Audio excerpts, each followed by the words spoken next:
Okay, Dr. Romano, it looks like you're here. I see a problem on the board over there. You're getting ready to show us some great work? Indeed so. I'd like to go over a problem with you that's going to incorporate a little biology and organic chemistry. And we're going to discuss a molecule that's used for breast cancer.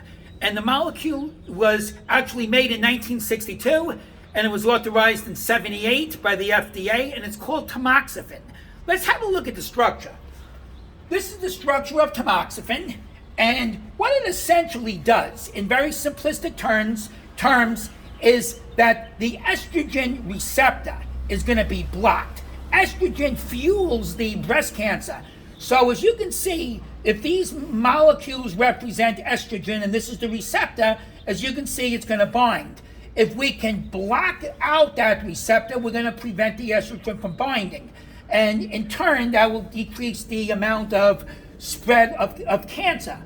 So what we're going to do is let's have a look at the structure of tamoxifen, since that's what I'm going to focus on.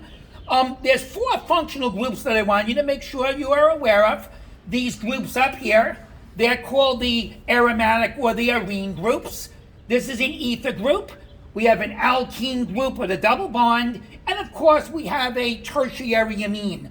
So that was pretty straightforward as far as the functionalities go. There is 13 degrees of unsaturation. There's 13 degrees of unsaturation.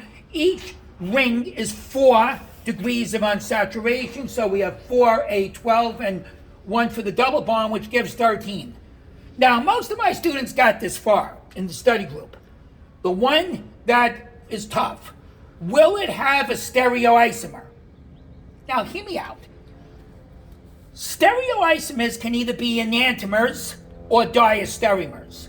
Well, there's no chiral carbons here, or no chiral atoms for that matter, so there's no enantiomer. However, could there be a diastereomer? Well, what includes diastereomers? Cis-trans isomers, EZ isomers.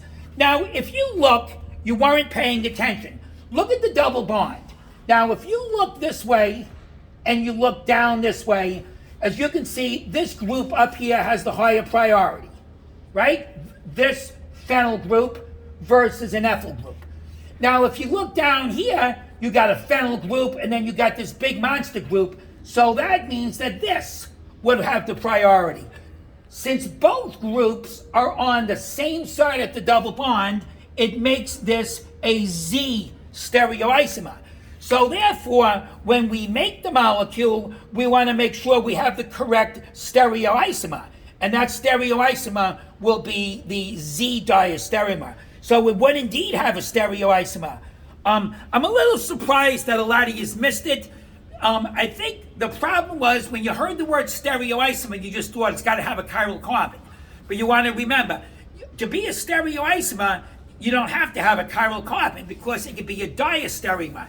And diastereomers can include EZ, IE, or things like cis-trans isomers.